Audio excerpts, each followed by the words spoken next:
Brothers and sisters, today we stand at a crossroads in history.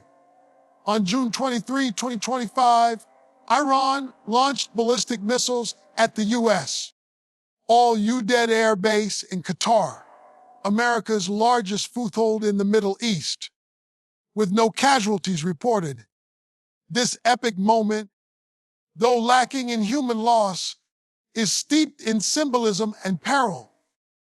And the world now whispers, is World War II upon us?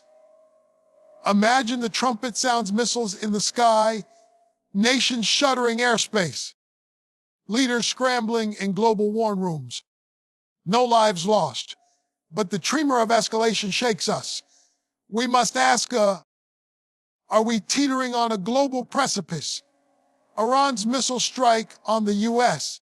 All-UDED Air Base was not a random show of force.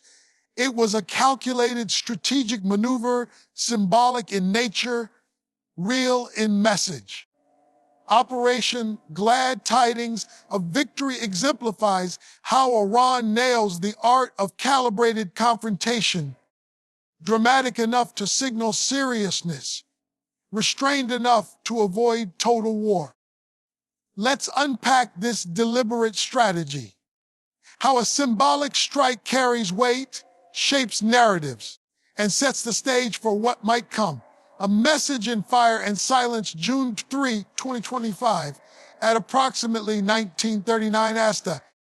Iran launched a volley of 6 short to medium-range ballistic missiles toward Al-Udeid, the United States' largest military compound in the Middle East. The Guardian, Compos Foreign. Wikipedia. Org4 Business Insider. Compos 4. Reports confirm Iran coordinated with Qatari officials and issued advance warning. Signals blaring. We're coming, but we're not trying to kill. Qatar closed its airspace, activated missiles, and intercepted the incoming warheads with no loss of life. The Times, Docamos with the Guardian, Comstops 2 times Sofindia. India Times, Comso 2. Why this choreography?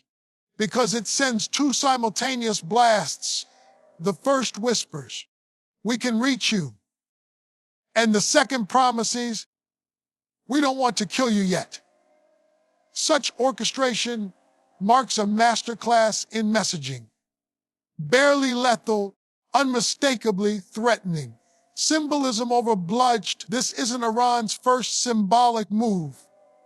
In January 2020, Iran launched Operation Martyr Soleimani, firing missiles at Iraq's Ain al-Assad base to avenge General Qasem Soleimani's assassination. That attack caused damage, but did not register large-scale fatalities, arguably by design, intended to show strength without unleashing global conflict. Nurab, Compslen, Wikipedia, Org4. Again in June 2025, after Israel bombed Iranian nuclear sites, Tehran struck at Al-Udeid. Not Syrian consulates, not civilian areas, not shipping lanes. Why? Because by hitting a U.S. military outpost, they send a far clearer signal. The message is to Washington, not the world. To global observers, this acts like military Morse code. We have the ability. Do not mistake restraint for weakness. A proportional response, Iran described the strike as matching the number of bombs used by the U.S. on its nuclear facilities. 6 missiles for 6 bombs. Middle East. Observers want the Guardian, Comps 1 J, Comp 1 Business Insider. Complo 1. This symmetry signals a principle of equivalency.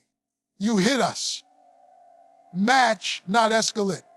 Tehran is applying classic deterrent saying, a calibrated violence that equals but does not overstep, designed to deter further strikes without triggering full-scale retaliation. From a strategic standpoint, this type of tit-for-tat preserves face, demonstrates resolve, without provoking uncontrollable consequences. It shows or knows the rules of escalation ladders, and it's playing by them. Psychological impact and messaging, the optics were vivid. Two warheads zooming toward Doha's night sky, intercepted by Allied missiles, leaving watchers breathless. Telegraphing intention made it both dramatic and contained. Internally, Iran broadcasts a message of readiness and defiance. Externally, world capitals catch glimpses of Tehran's red lines. Regional powers, intelligence services, and Western allies are now recalibrating how to interpret Iran's move and how to respond. This psychological impact is precisely what Tehran sought. They communicated to domestic audiences that their military posture remains active. They warned rivals that backing Iran into a corner could unleash unpredictable, but limited responses. Strategic restraint as strength by announcing the attack as symbolic and avoiding casualties. Iran signals deliberate restraint. President Trump concurred, calling it very weak, but thankful for advance notice that prevented any American fatalities. The Guardian, Comsotaxios, Comspels Tooth the Times Co., Ooks 2. Markets reacted to U.S. equities rose, oil prices dropped. Traders took it as a sign the conflict was edged right up to the line, but didn't cross into chaos. TheGuardian.com. That restraint improves ION's credibility. They can threaten and act upon threats, but they can also restrain themselves. This dual capacity is rare among rogue actors. It complicates policy. How do you deter a power that is strong enough to strike, but careful enough to hold fire? A prelude, not a conclusion. The symbolic strike signals that Iran is in the game. But it also leaves room for future escalation. With nuclear sites decimated and international negotiations faltering, the next rung on the ladder could escalating a covert cyber warfare, naval skirmishes in the Strait of Hormuz, proxy attacks via militias in Iraq or Yemen, or drone strikes in Syria. By choosing a symbolic strike now, Iran keeps U.S. and regional forces guessing, is this the end or just round one? Such ambiguity forces the U.S. into a posture of vigilance and over-response, or worse, hesitation. Iran wants fear without friction, and uncertainty that acts like a silent weapon. How symbolic strikes shape global perception. Symbolic warfare isn't amateur theatrics, it's geopolitics. The Iranian approach teaches several lessons. Calibrated action spurs fear, even without casualties. It unsettles defense planners, diplomats, and markets. Political messaging trumps destruction. 6 symbolic missiles can resonate more than a dozen conventional bombs. Avoiding death avoids moral backlash. Iran can claim restraint, while the U.S. is challenged to respond without seeming disproportionately lethal. Room to maneuver. Signal without escalation gives Iran breathing space to recombine pressure later. Conclusion, a warning cloaked in symbol. This first key point. Symbolic retaliation, real consequences, captures the heart of what makes this moment dangerous. Iran isn't sinking ships or shutting shipping lanes. Instead, it flexes missile muscles with surgicality, hitting the brass ring of U.S. regional power without bodily harm. The impact isn't measured in casualties, but in calculations, in charts, in anxious nights, in command centers from Washington to Riyadh. What we've witnessed isn't war. It's warning. Could World War II erupt from symbols? Not likely unless misread. But if symbolic strikes lead to miscalculations, if whoever next feels slighted fires back harder, then we could slip. Today's symbolic violence sets the conditions for tomorrow's real consequences. And now the question isn't whether Iran can hit hard, but whether the world can interpret signal from noise and avoid tipping into full-blown war. Iran's missile strike on all Udeid air base typifies a chilling new form of confrontation, one that intensifies without inflicting immediate bloodshed. This second key point, escalation without bloodshed, demands deep reflection. Here's a powerful, emotionally charged expansion. No headings, stirring and urgent, yet grounded in analysis and citations. We've stepped onto dangerous terrain, a battlefield where missiles rain down, alarms blare through the night, but no lives are lost. This is escalation without bloodshed. On June 2025, Iran fired up to 19 ballistic missiles at Al Udeid, its intent clear. Deliver a blow powerful enough to be felt, yet carefully calibrated to avoid death. Qatar's air defenses, alerted hours beforehand, intercepted nearly every missile, and one even reportedly struck the base. Because no casualties, Business Center, Comap News, Comps 10, Wikipedia, Orgus Tunai Post, Complaint 2. The bombs fell, but the bodies did not. And that twist, the bombs without loss of life, is what makes this moment so unnervingly precarious. This kind of strike rewrites the rules of engagement. Gone are the days when escalation meant immediate bloodshed. Instead, we bear witness to a calculated dance. Missiles streak through night skies, alarms echo in cities. Leaders scramble into briefing rooms, but no funerals line up on runways. This is war's new frontier, conflict conducted in shadows, fear used as a weapon, and deterrence broadcast in meteor trails, not casualties.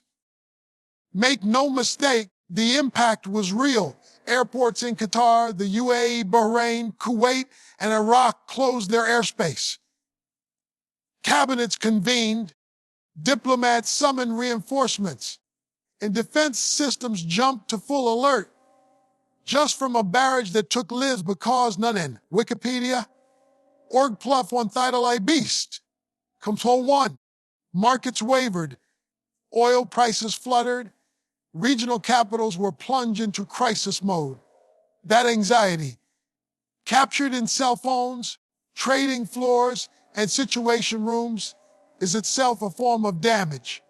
It's psychological warfare. We cannot recover from fear, and yet fear was the only casualty. Iran telegraphed the strike. That telegraph, delivered through diplomatic channels, revealed a new tactic: escalation through performative precision.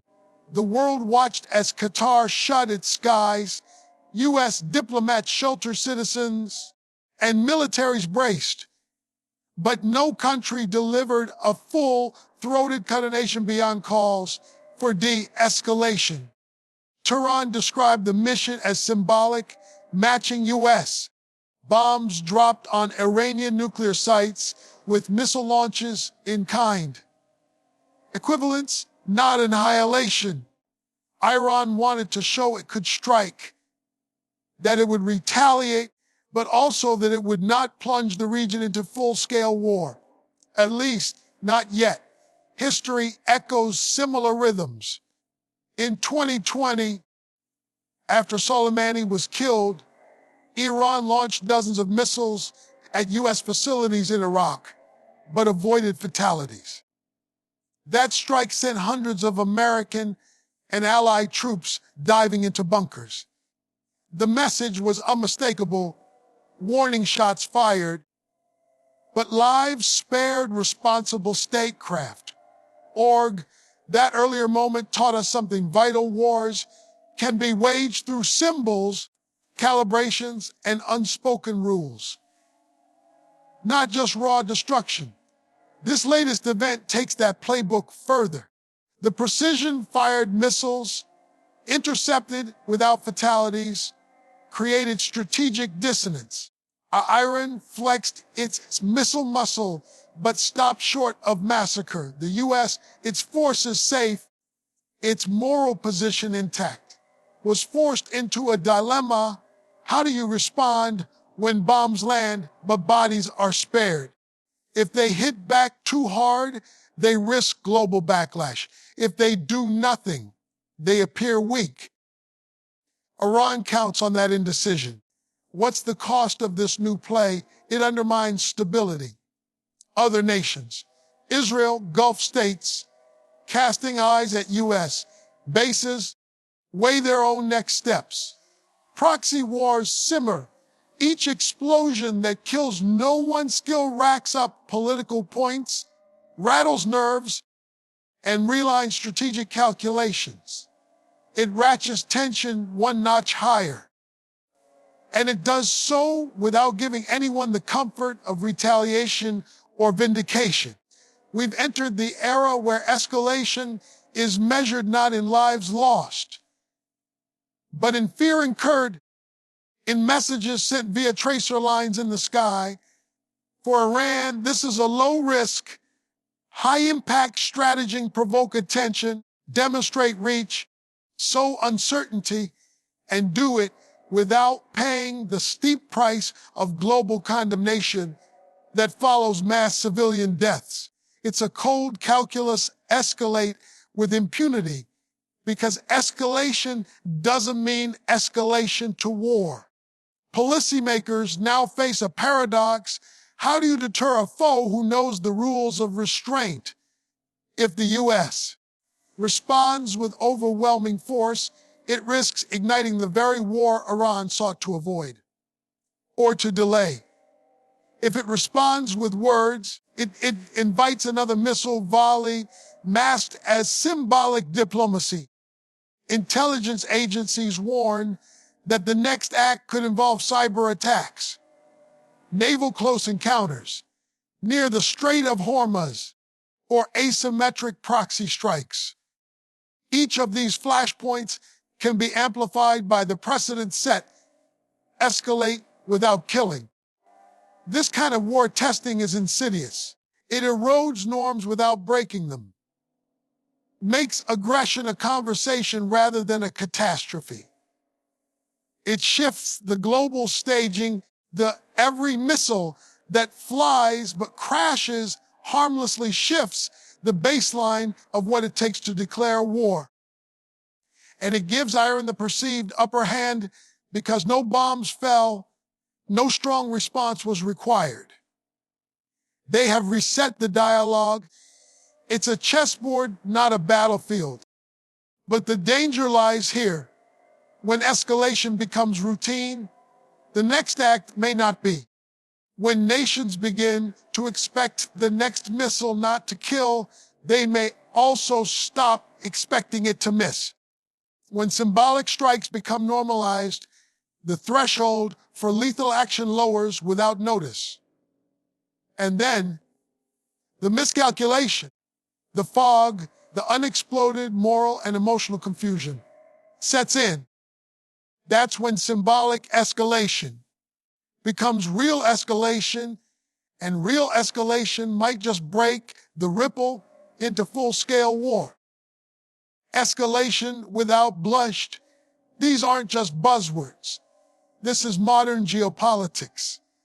It's a deliberate test of wills, a theater of deterrence, a gamble where each side pushes until the other blinks. And neither wants to be the first to blink. This moment demands clarity. We must not misinterpret a bloodless strike as harmless. We cannot allow symbolic aggression to slip into habitual tension. The airwaves, the alarms, The empty bunkers. They're not signs of peace. They're ticking warnings. Each trace of fire streaking across midnight skies is a reminder war doesn't always look like war. And the next step might. Regional flashpoints multiply. Delivered in the resonant, urgent style you requested. This explores how the June strike belongs to a larger chain of escalating confrontations, analyzing the ripple effects across the Middle East and the geopolitical gambits that now surround us, grounded in credible reporting and expert analysis. The missile strike on Al-Udeid didn't emerge from vacuum. It landed atop a tinderbox already ignited by just 24 hours earlier U.S. airstrikes on Iran's most fortified nuclear sites, Fordo, Natanz, and Isfahan. An operation codenamed Midnight Hammer. That strike, executed under veil of tactical deception, involved 7 BO-2 stealth bombers dropping 14 massive ordnance penetrators deep into the earth. Backed by Tomahawk missiles from submarines, the U.S. assembled a force of 125 aircraft. Iran's defenses didn't even blink the Australian Com-15 Barons, Comps 15 outpost, Com-15. This was no isolated event. It was the apex of a brewing storm. Just days before, Israeli jets had battered Iranian missile and nuclear infrastructure. Strikes labeled days of repentance. Crippling launchers, Iron Dome radars, and critical nuclear assets. Tel Aviv warned Tehran of deeper consequences if reprisals came in. Wikipedia.org. When Washington joined the fray, it compounded pressure across an already volatile theater. Overnight, military flashpoints multiplied, from subterranean Iranian bunkers to U.S. strongholds, and through disputed airspaces above the Strait of Hormuz. Look to Fordow, this mountain-buried enrichment facility, long off limits under the 2015 nuclear deal, was struck with bunker-busting bombs. Unprecedented deep earth demolition effort. Satellite images reveal fresh crater fields, ruptured tunnels, and piles of shattered rock. CIS, Org's 3 Washington Post, Compost 3B's News. Compla 3. Analysts caution that while damage is clear, full nuclear disruption remains uncertain. AB News, go, comes Firearms, Confab News, go, comes 15. But the symbolism is undeniable, Egg. This is psychological signaling as a weapon of war.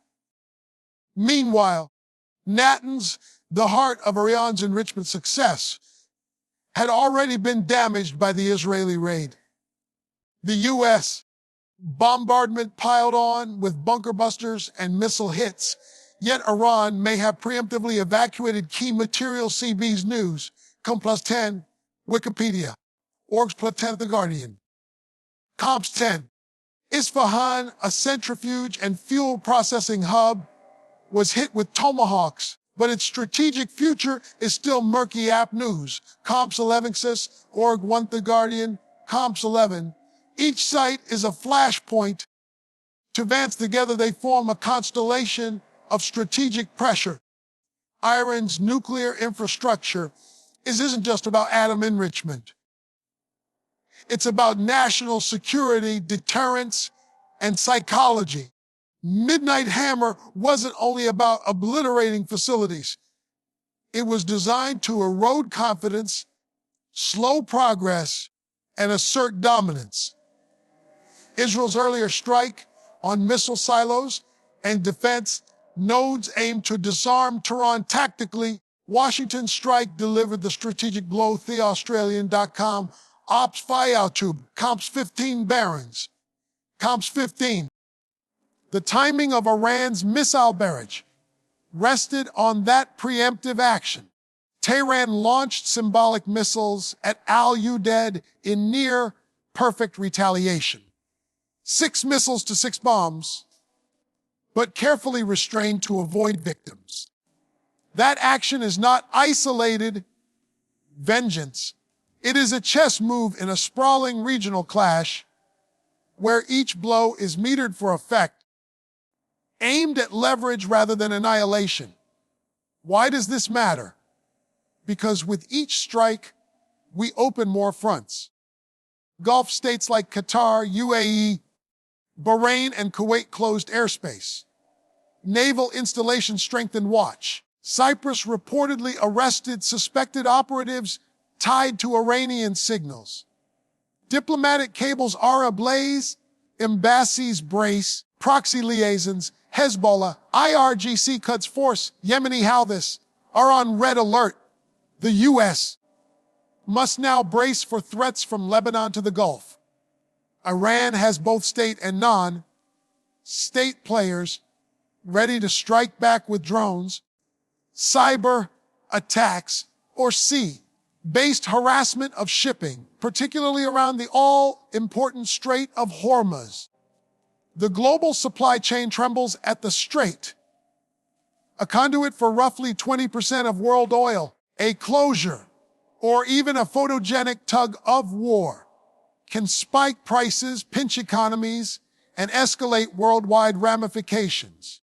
Iran's parliament has even passed a motion calling for closure, though the Executive Council hasn't enacted its ceases.org.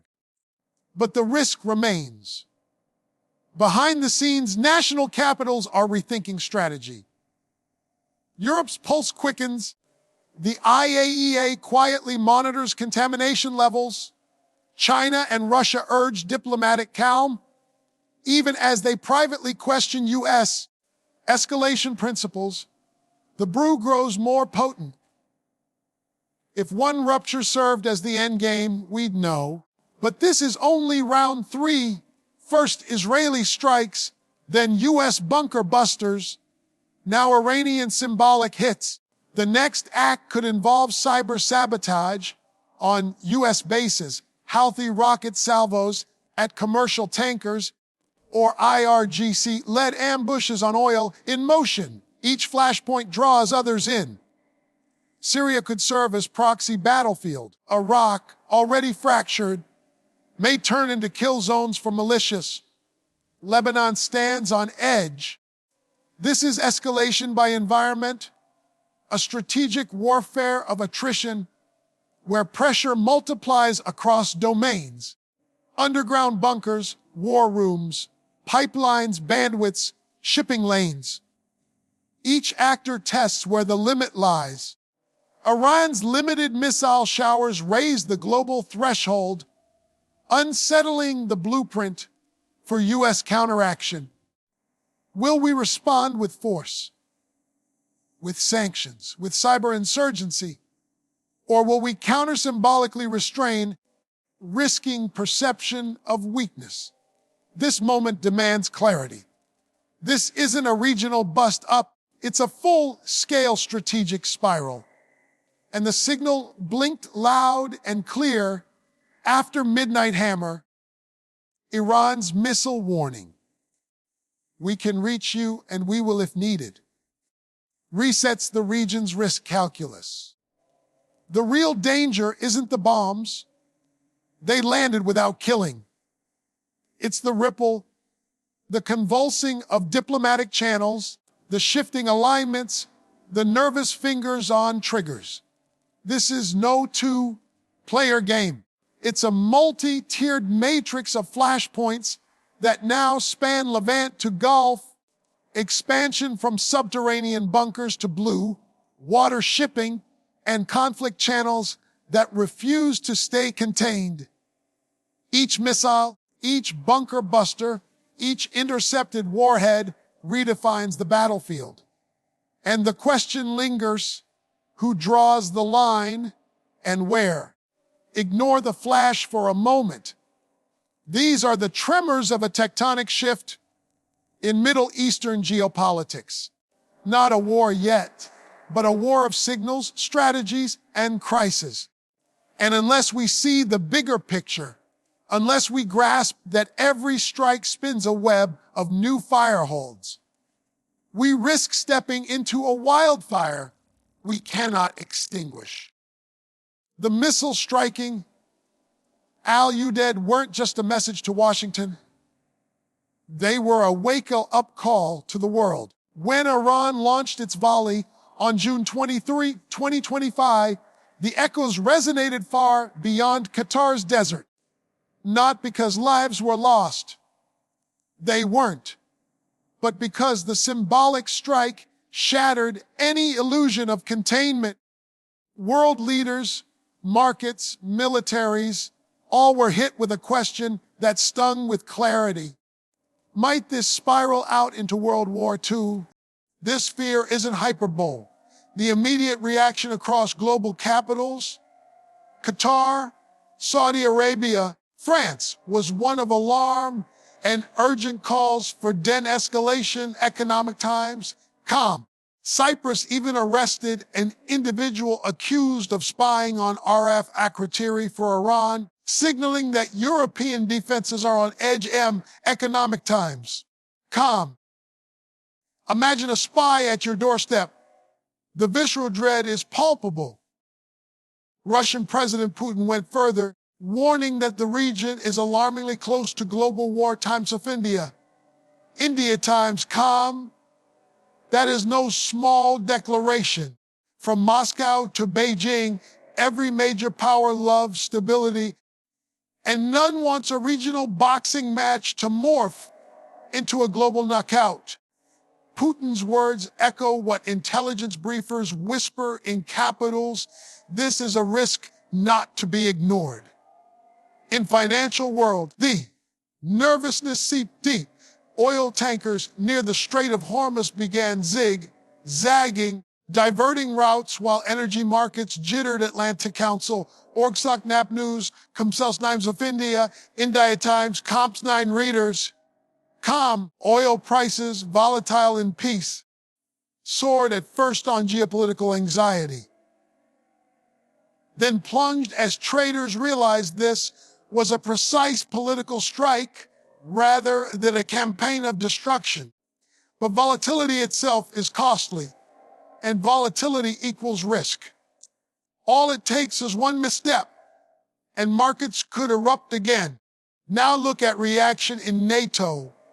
A summit in The Hague meant to focus on unity now bristles with unease. Washington Post, calm. European leaders privately chafe. They weren't consulted on the U.S. strikes at Fordo, Natanz, Isfahan, and they certainly didn't anticipate Iran's counter-strike. What was meant to deter Iran now threatens to fracture alliance cohesion. Are they witnesses or unwilling accomplices in a runaway spiral? Then there's the global diplomatic chessboard. European foreign ministers from the UK, France, Germany are scrambling to bring Iran and the US back to the negotiating table, urging restraint, de-escalation. Diplomacy routers, Comms to Atlantic Council, Orgsplit to the Times, to Tip News, calm, China and Russia echo the call, but their patience frays as hardliners in Tehran rally. Iranian MPs already passed a resolution to shut the Strait of Hormuz, though it awaits final approval. If that key waterway shut down, the world doesn't just pay attention, it panics. And the U.S. posture, with bases reinforced, families evacuated, diplomatic staff relocated, cyber defenses enhanced, Washington has acknowledged the heightened threat environment. Time calm. They're preparing for retaliation. Cyber, naval, militia strikes, not just theater. The Department of Homeland Security is warning of threats on American soil ranging from cyber incursions to proxy terrorism. This isn't regional anymore. It's hemispheric. If Iran escalates further, say, disrupting tankers in the Strait, launching missile salvos at U.S. bases in Iraq or mobilizing proxies. The situation could shift overnight. A closure of the strait could shutter 20% of global oil transport, hurting economies from Shanghai's factories to Hamburg's harbor's time. Calm. Dominoes would fall. Russia hedges harder. Europe scrambles for supply. Global markets tremble. When war bleeds into commerce, fear becomes a contagion. Even a shaky ceasefire proposed by the U.S. and Qatar, suggested by President Donald Trump, feels precarious. Readers, complups for The Guardian, complups for The Times. Ux 4. Tehran denies agreement details. Israel's stance remains unread. European diplomats talk of revival of talks, but admit progress is limited. Yahoo! Comps 4 App News. Compsos 4 Reuters. Compo 4. In this environment, any calm is fragile. A pause, not peace. Public sentiment mirrors the strategic alarm. Americans worry about a draft or deeper U.S. involvement. All calm. Middle Eastern populations brace for economic and social shocks. And global citizens watch in unease. The maps no longer show problems afar. They reflect potential crises at home. So while there is no full-scale war, no readiness maps lit up, no war games called live. The darkness behind the missiles is unmistakable. We're at a fork in history between restraint and ruin. World War II is not a headline. It's a specter casting shadows on policy, projections, and predictions across all continents. This fourth point, World War II fears realized, is no exaggeration. It is the raw truth of modern conflicting. Symbolic strikes can light global fires. And unless we discern this moment accurately, not as theater but as threshold, we risk crossing lines that cannot be uncrossed. The diplomatic landscape now lies on razor's edge after the U.S. Carried out strikes on Iran's key nuclear and military sites, and Iran responded with missile fire on Al-Udeid air base. The only thing preventing total collapse is fragile diplomacy. But even that fragile bridge could snap at any moment. In Brussels, the EU responded by scrambling foreign ministers into urgent meetings. Britain, France, Germany, the E3, met Iran's foreign minister, urging restraint and renewed talks. They emphasized that a diplomatic path still exists, but the breakthrough they sought remained elusive. Iran refuses to negotiate while under fire, and the U.S. has waved negotiations off until Iran halts its nuclear ambitions. News.com, Abswelek News, Comps 12 refer, Comps 12. The disagreement is not only about nuclear terms, it's about sequence and posture. Iran insists that bombing its facilities must stop first. The U.S. and allies insist Iran must comply first. Australia, too, spoke up, supporting the U.S. strikes, but urging immediate de-escalation via diplomatic channels. Foreign Minister Penny Wong echoed the sentiment: firm action, but not at the expense of diplomacy. Readers, calm. Even Australia, an ally across half a world away in Canberra, senses that military escalation without a political lifeline spells disaster. The UN Secretary General Antonio Guterres voiced his alarm, gravely alarmed, by the use of force, calling for an end to fighting and immediate return to diplomacy. CBS's News, Comps Lab News. Compulse 1. Russia condemned the U.S. strikes sternly and offered to mediate. Yet, years of strategic distrust may undercut any serious Russian role. The Guardian, Comps 100 News, Comp 12 WWIII, Comps 12. China signaled similar concerns, questioning whether the U.S. is repeating the Iraq mistake, growing a Middle Eastern war with no clear conclusion. Even Gulf states with tenuous ties to Iran, Qatar, the UAE, Oman, Kuwait, Bahrain, rounded on Tehran for violating airspace and sovereignty. They warned the attack threatened regional stability, reminded everyone peaceful channels existed, and asked loud and clear that diplomacy take precedence over military bravado. And yet, despite rhetoric, confidence in diplomacy falters. E3 talks ended with a vague commitment to meet again, but no date, no agenda, no breakthrough. Oman-mediated U.S.-Iran talks collapsed even before bombs fell. Iran's foreign minister told WWIII, "We cannot return to something we never left," meaning reduced to stonewalling while foes hammer shelters whiff. Calm. The most hopeful messaging remains the fragile proposal touted by the U.S. and Qatar, a ceasefire, with Iran possibly agreeing. Israel 12 hours later, The Times, Co. Yuksup's win, Wikipedia. Orgslop won, but Tehran denies signing and doubts linger. And Israel, no word on its agreement, raising fears they may conduct their own operations regardless.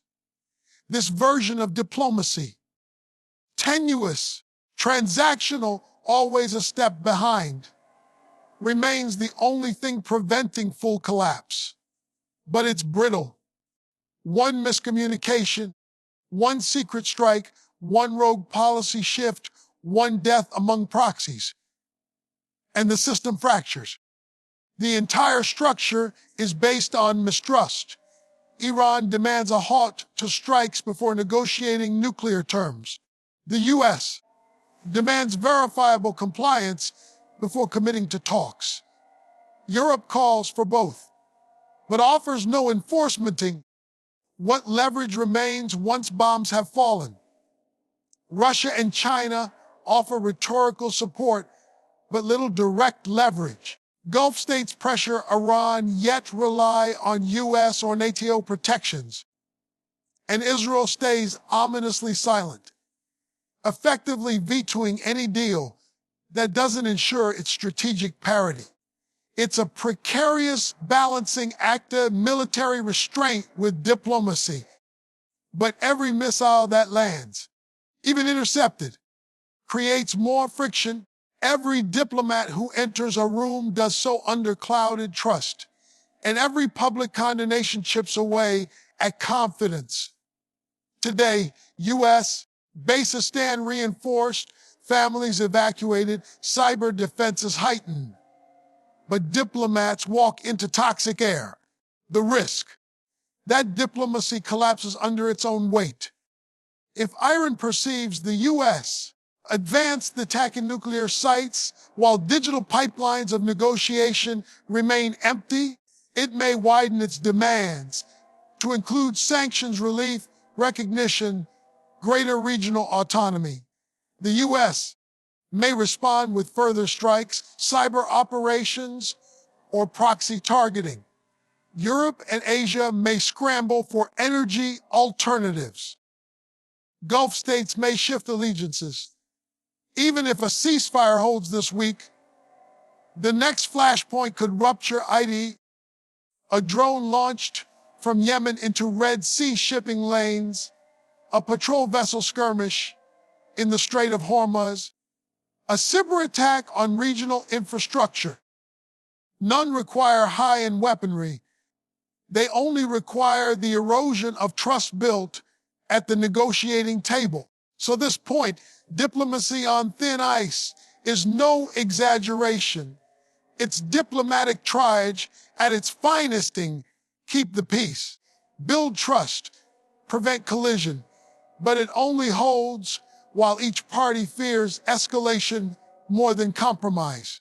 And fear is a poor foundation for long-term peace. This moment demands more than urgent meetings. It demands courage to extend offers before violence breaks, to hold back launches while Track 2 talks proceed, to bridge the gulf between nuclear rollback and sovereignty. It demands that the U.S. promise proportional restraint, that Iran promise verifiable limits, that Europe stand ready to support enforcement. Otherwise, diplomacy remains a facade protecting a surging storm, because a failure here isn't just a failed negotiation. It's the loss of a global circuit breaker. And without it, the slightest spark could become strategic conflagration. What happens next is no mystery. It's a crossroads. Tehran's missile strike on El Udeid wasn't the endgame. It was the opening gambit. Now we stand at the precipice. Will diplomacy hold, or will escalation surge? Analysts agree. This fight isn't over. Where the U.S. could face more retaliation from Iran, tells us Iran has several cards yet to play: strategic disruption of the Strait of Hormuz, cyber warfare, proxy attacks, and naval intimidation. Each option is calibrated to exert pressure without triggering all-out war. This is Tehran's doctrine of hierarchical escalation, each tier more dangerous than the last, but still below the threshold of global conflict. First, the Strait of Hormuz. It carries nearly a quarter of world oil. Iran's parliament has already passed a motion to threaten closure, but needs Supreme National Security Council approval. Readers, Comps 1B's News. COMPSA 1. Should they mine the strait or threaten commercial tankers, the world would feel it immediately. Oil prices would spike, global economies would shudder, and the U.S. Navy's Fifth Fleet would move in. Such a move is both powerful and perilous. Second, cyber attacks. Experts warn we're already seeing signs.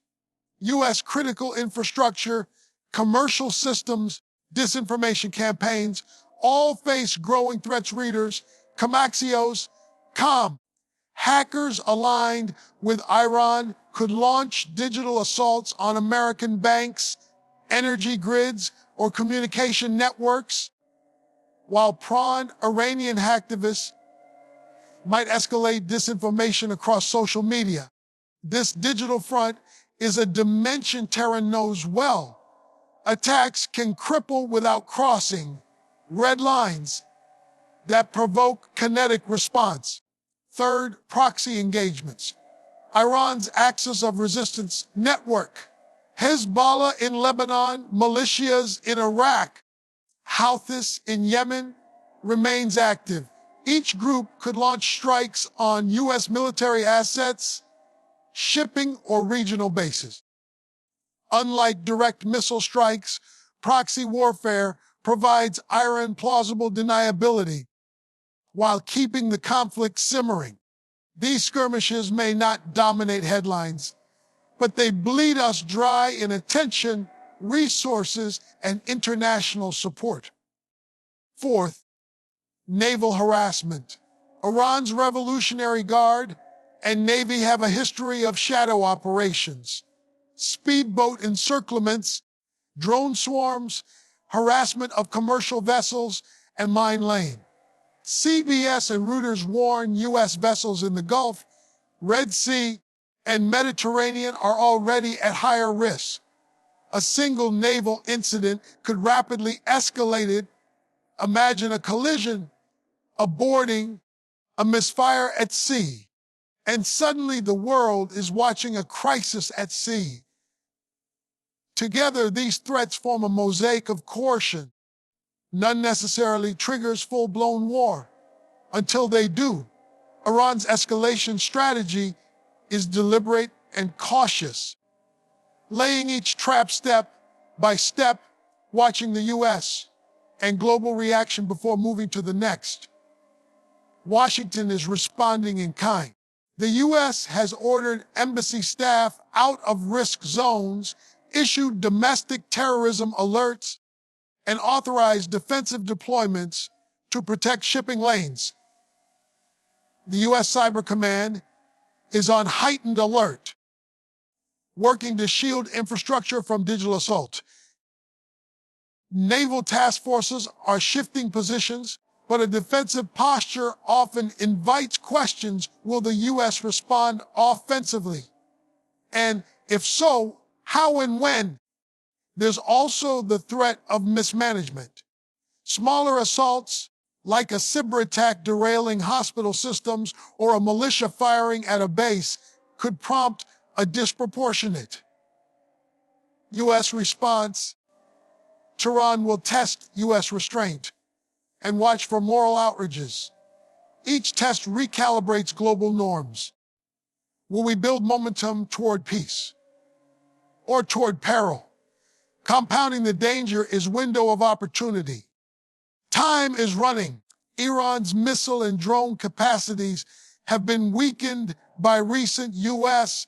and Israeli strikes, but still endurable. Vox, Comps 2 Foreign Affairs, Comps 2 Yahoo, Comps 2M, Economic Times, Com.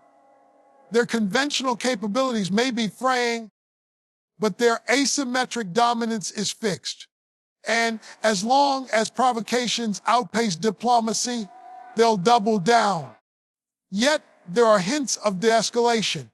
Trump has praised Iran's restraint as weak, but welcomed the ceasefire proposal brokered via Qatar, though Tehran denies a firm deal with Israel. The Guardian.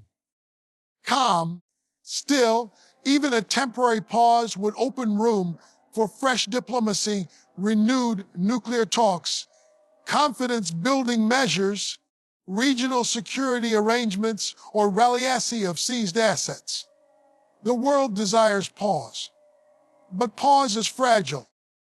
The question is stark: will pause become prism of opportunity?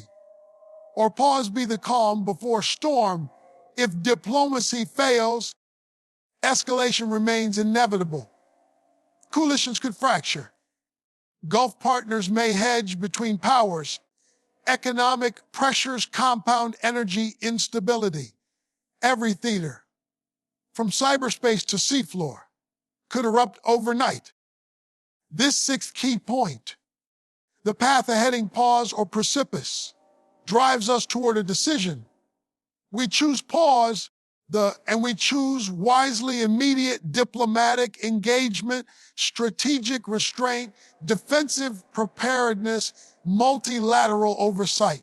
Or we choose precipice, each move a step closer to miscalculation, to crisis, to war. Let this moment be a turning point, not toward war, but toward wisely held peace. The clock ticks. The world watches. Will our generation see the difference? So now, the call is clear. Will this moment define us by fear or faith? The world demands vigilance, not panic. Leadership, not leeches. Let's not tremble at shadows. Let's shine the light of wise negotiation, steadfast resolve, and unwavering prayer. Because when the trumpet sounds again, let it not herald war, but peace. And may our generation be remembered for bringing harmony, not headlines of horror. May we step forward with courage, conviction, and the conviction that freedom and faith still shape the future.